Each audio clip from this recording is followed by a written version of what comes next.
ഇന്നത്തെ യാത്ര ഈ കാണുന്ന മിനി ഹൗസ് ബോട്ടിലാണ്. ചെറിയൊരു ഷിക്കാര മോഡൽ, പക്ഷെ ഷിക്കാരയല്ല, ഇതിനെ ബാംബു കെയിൻ ക്രൂയിസ് എന്നാണ് വിളിക്കുന്നത്.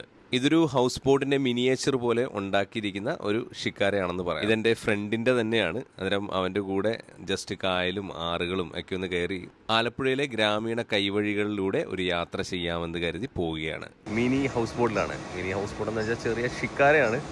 ഹൗസ് ബോട്ടിന്റെ ഒരു മിനിയേച്ചറാണ്. അപ്പോൾ നമുക്ക് പോവാം. സമയം രാവിലെ 6:45 അടുപ്പിച്ചായിട്ടുണ്ട്. ഇതിന് പുള്ളിക്കാരൻ ഇട്ടിരിക്കുന്ന പേര് ബാംബു കെയിൻ ക്രൂയിസ് എന്നാണ്. കാരണം ബാംബുവും കെയിനും കൂടെ ആയിട്ട് ചേർത്തിട്ട് ഉണ്ടാക്കിയിരിക്കുന്ന ഒരു മിനി ഹൗസ് ബോട്ട്. ബോട്ട് ഇതാ ഇങ്ങോട്ട് അടുക്കുകയാണ്. കയറാൻ പറ്റുമെന്ന് തോന്നുന്നു. അപ്പോൾ ഇതാണ് എൻ്റെ ഫ്രണ്ട് ജിത്തുവിൻ്റെ വള്ളമാണിത്. ഇപ്പോൾ ഞങ്ങൾ പോയിക്കൊണ്ടിരിക്കുന്നത് വട്ടക്കായലിലൂടെയാണ്. പോകുന്ന വഴിയിൽ ഇവരുടെ തന്നെ ഉള്ള ഒരു സർവീസാണ് ഈ കാണുന്നത്. കയാക്കാണ്. 2 ടൂറിസ്റ്റുകളാണ് ഈ പോകുന്നത്. ഇതിപ്പോൾ ഉള്ളത് വട്ടക്കായലിലാണ്. അപ്പോൾ ഈ വട്ടക്കായൽ എന്ന് പറയുന്നത് കൈനേരിയിലാണ് വരുന്നത്. കൈനേരിയിലാണ് ഹൗസ് ബോട്ട് ടെർമിനലും സ്ഥിതി ചെയ്യുന്നത്. ഞങ്ങളിപ്പോൾ പോയിക്കൊണ്ടിരിക്കുന്നത് ടെർമിനലിൻ്റെ അടുത്തുകൂടെയാണ്. മുമ്പ് പാസ് ഇല്ലാതെ കയറിക്കൊണ്ടിരുന്ന ടെർമിനലായിരുന്നു. ഇപ്പോൾ നിലവിലൂടെ കയറണമെന്നുണ്ടെങ്കിൽ പാസ് എടുക്കണം. ഹൗസ് ബോട്ടുകളൊക്കെ സർവീസ് നടത്തുന്ന ഒരു ഏരിയ കൂടെയാണ് ഈ കാണുന്ന വട്ടക്കായൽ. കൂടാതെ സർക്കാർ ബോട്ടുകളും ഈ റൂട്ടിൽ ഓടുന്നുണ്ട്. അങ്ങനെ കൈനേരി വലിയ കായലിൽ കയറി നമ്മൾ നേരെ ചെറിയ കനാലിലൂടെ വേണാട്ടുകാട് എന്ന് പറഞ്ഞ സ്ഥലത്തേക്കാണ് പോകുന്നത്. ഇതെല്ലാം വില്ലേജ് ഏരിയ ആണല്ലോ, അതുകൊണ്ട് ഇതിനെ വില്ലേജ് ടൂർ എന്നും വേണമെങ്കിൽ പറയാം. ഗ്രാമീണ റോഡുകൾ എന്ന് പറയുന്നത് പോലെ തന്നെ ഗ്രാമീണ കനാൽ വഴികളിലൂടെയാണ് നമ്മളിപ്പോൾ സഞ്ചരിച്ചുകൊണ്ടിരിക്കുന്നത്. ആ വീട് കണ്ടില്ലേ? ആ വീടിൻ്റെ തൊട്ട് ബാക്കിൽ കാണുന്ന പാടമാണ്. എൻ്റെ ഫ്രണ്ടിൽ ഈ കാണുന്ന കനാലും. വളരെ കാം ആൻഡ് ക്വയറ്റായിട്ടുള്ള നല്ല അടിപൊളി റൂട്ടാണിത്. ഈ സ്ഥലം വേണാട്ടുകാടാണ്. കൈനേരിയിൽ നിന്നും വേണാട്ടുകാടിലേക്ക് വരുന്ന സ്ഥലങ്ങളെല്ലാം ഫിലിം ഷൂട്ടിംഗ് ലൊക്കേഷനുകളാണ്. കൂടാതെ നിരവധി റിസോർട്ടുകളുമുണ്ട് ഈ റൂട്ടിൽ. നമ്മൾ ഫുഡ് കഴിക്കാൻ വന്നിരിക്കുകയാണ്. ഫുഡ് ഇതാ ഇവിടെ നിന്നാണ് കഴിക്കുന്നത്. വേണാട്ടുകാട്. ഇത് വേണാട്ടുകാട് എന്ന ബോട്ട് ജെട്ടിയിലെ ചേച്ചിമാരുടെ കടയെന്നാണ് അറിയപ്പെടുന്നത്. ബ്രേക്ക്ഫാസ്റ്റ് കഴിക്കാൻ വേണ്ടി കയറിയതാണ്. ചപ്പാത്തി, മുട്ടക്കറി, അതേപോലെ കപ്പ, മീൻകറി ഒക്കെ ഉണ്ടെന്ന് പറഞ്ഞു. കപ്പയും മീൻകറിയാണ് ഞങ്ങൾ ഓർഡർ ചെയ്തത്. ഞങ്ങൾ ചെന്ന സമയത്ത് കപ്പ പൊളിക്കുന്നതായിട്ട് കണ്ടു. അതുകൊണ്ട് ചൂട് കപ്പ തന്നെ ഞങ്ങൾക്ക് കപ്പക്കോഴ എന്നുള്ള രീതിക്കായിട്ട് ഉണ്ടാക്കി തന്നു. പിന്നെ ചപ്പാത്തി ഇവിടെ വാങ്ങിച്ചായിരുന്നു. ചപ്പാത്തി പാക്കറ്റ് ചപ്പാത്തിയാണ്. പക്ഷേ എങ്കിൽ തന്നെ കൊള്ളാം, കുഴപ്പമൊന്നുമില്ലായിരുന്നു. പക്ഷേ ഞങ്ങൾക്ക് ഇഷ്ടപ്പെട്ടത് കപ്പയും മീൻകറിയായിരുന്നു. വേണാട്ടുകാട് ബോട്ട് ജെട്ടിയുടെ തൊട്ടടുത്തായിട്ട് തന്നെയാണ് ഈ കട സ്ഥിതി ചെയ്യുന്നത്. പിന്നെ ഈ ഒരു കടയിൽ വന്നു കഴിഞ്ഞാൽ ഒരു രസകരമായിട്ടുള്ള കാഴ്ചയുണ്ട്. അത് നിങ്ങൾക്കിപ്പോൾ കാണാം. ഇതാ കണ്ടില്ല, ഒരു പരുന്തിരിക്കുന്നത്. ഇവൻ നമ്മൾ കൈ വെച്ച് കൊടുത്തു കഴിഞ്ഞാൽ നമ്മുടെ കയ്യിലങ്ങ് കയറി നമുക്ക് ഫോട്ടോയും വീഡിയോസൊക്കെ ഇവിടെ നിന്ന് എടുക്കാൻ വേണ്ടി സാധിക്കും. ഈ ഒരു പരുന്ത് ഇവിടുത്തെ ഒരു അന്തേവാസിയാണ്. ആള് നല്ല ഇണങ്ങിയ പരുന്താണ് കേട്ടോ. അങ്ങനെ അവിടുത്തെ ബില്ലൊക്കെ സെറ്റിൽ ചെയ്ത് ഞാനൊന്ന് ജസ്റ്റ് ഇതാ ഒരു പ്രദേശം കാണാൻ വേണ്ടി ഇറങ്ങി. ഇതാണ് ഇവിടെയുള്ള കടകളൊക്കെ. ഇത് ഒരു ബോട്ട് ജെട്ടിയാണ്. അടിപൊളിയല്ലേ നമ്മുടെ സ്ഥലം? വെള്ളത്താൽ ചുറ്റപ്പെട്ട ഒരു സ്ഥലമാണെങ്കിലും ഇവിടുത്തെ ആളുകൾക്ക് ഈ ഒരു സ്ഥലം അവരുടെ സ്വർഗം തന്നെയാണ്. അങ്ങനെ അടുത്ത സ്ഥലത്തേക്ക് പോകാൻ വേണ്ടി ഞാൻ ബോട്ടിൽ കയറിയപ്പോഴാണ് വേറൊരു രസകരമായിട്ടുള്ള കാഴ്ച കണ്ടത്. കാണിച്ചു തരാം. ഇതിവിടുത്തെ മീൻകാരനാണ്. ആ ചേട്ടൻ ദാ മീൻ കൊണ്ടുവരികയാണ് ആ വള്ളത്തിൽ. കായൽ മീനും കടൽ മീനും ഒക്കെ ഉണ്ട് ഈ വള്ളത്തിൽ. പിന്നെ ദാ ഈ കാണുന്ന കക്കാർച്ചി.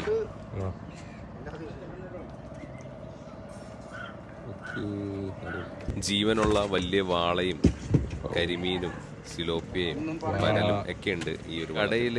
ഇവിടെ ഇങ്ങനെ പച്ചയായിട്ടുള്ള മീൻ കൊണ്ടുവന്നിട്ട് അതിനകത്ത് നമുക്ക് സെലക്ട് ചെയ്തെടുക്കാം മീൻ ഏത് വേണമെന്നുള്ളത്. അതനുസരിച്ച് ഇവർ ചെയ്തു തരും ഫുഡ്. അങ്ങനെ ആ കാഴ്ചയൊക്കെ കണ്ട് പയ്യെ ഞങ്ങൾ അവിടെ നിന്ന് അടുത്ത സ്ഥലത്തേക്ക് ബോട്ട് തിരിച്ചു. പോകുന്ന വഴിയിൽ കുട്ടനാടിൻ്റെ തനത് കാഴ്ചകളൊക്കെ നമുക്ക് കാണാം. ഈ സ്ഥലം ചതുർത്ഥ്യാഗിരിയാണ്. കുട്ടനാട്ടിലെ ഗ്രാമീണ കാഴ്ചകൾ, സർക്കാർ ബോട്ടുകൾ, വള്ളങ്ങൾ ഇവയെല്ലാം കാണുമ്പോൾ വളരെ മനോഹരമാണ് ഈ ഒരു സ്ഥലം. അങ്ങനെ ഞങ്ങളിപ്പോൾ ലക്ഷ്യം വെച്ച് പോകുന്നത് പുളിങ്കുന്നിലേക്കാണ്. ഈ കാണുന്നതാണ് പുളിങ്കുന്ന് പള്ളി. അടിപൊളി ലുക്കാണ് ഈ ഒരു പള്ളി. ആ കായൽ ഫ്രണ്ടേജുമായിട്ട് നിൽക്കുന്ന നിപ്പ് കണ്ടില്ലേ? എന്ത് അടിപൊളിയാണല്ലേ. നിരവധി കുട്ടനാടിനെ ആസ്പദമാക്കിയുള്ള മലയാള ചിത്രങ്ങൾ ഷൂട്ട് ചെയ്ത ഒരു പള്ളി കൂടെയാണ്. കൂടാതെ തമിഴിലെ വിണ്ണെ താണ്ടി വരുവായ എന്ന സിനിമ ഷൂട്ട് ചെയ്ത ഒരു പള്ളി. ഒത്തിരി തമിഴർ ഈ ഒരു VTV പള്ളി അന്വേഷിച്ച് വരാറുണ്ട് ഇവിടെ. കൂടാതെ സൗണ്ട് തോമ, കുട്ടനാടൻ മാർപ്പാപ്പ, ടോവിനോടെ നരിവേട്ട, ഈ ഒരു സിനിമയിലെ മിന്നൽ വള എന്ന സോങ് ഷൂട്ട് ചെയ്തതും ഈ പള്ളിയുടെ ഫ്രണ്ട് പോർഷനിലൊക്കെ ആയിട്ടാണ്. അങ്ങനെ നിരവധി സിനിമകളിൽ മുഖമുദ്ര പതിപ്പിച്ച ഒരു പള്ളി കൂടെയാണ് ഈ കാണുന്ന saint Mary's forane church Pulinkunnu. അങ്ങനെ അവിടുന്ന് ഞങ്ങൾ കാവാലം റൂട്ടിലേക്ക് സഞ്ചരിക്കുകയാണ്. ഒരു ചെറിയ കനാലിലൂടെയാണ് ഇപ്പോൾ പോയിക്കൊണ്ടിരിക്കുന്നത്. ഞങ്ങളുടെ ബോട്ട് കാണാൻ ഒരു കൊച്ചു മിടിക്ക് വന്ന് നിൽക്കുന്നത്. സൂപ്പറാണ്. ടാറ്റാ. ഓക്കേ.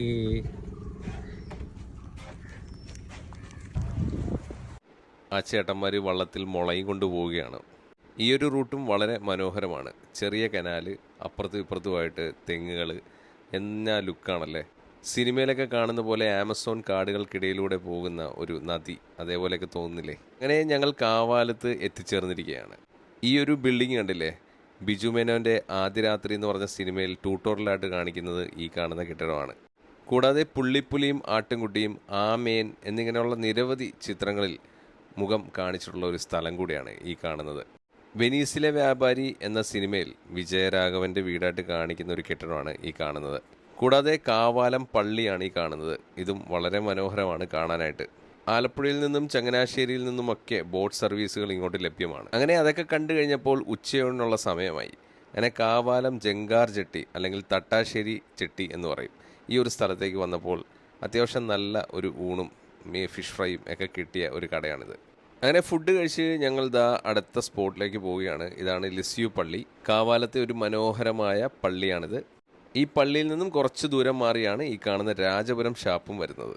മുൻവശത്ത് കായലും ബാക്ക് പോർഷനിൽ പാടവുമാണ് ഈ ഷാപ്പിൻ്റെ വരുന്നത്.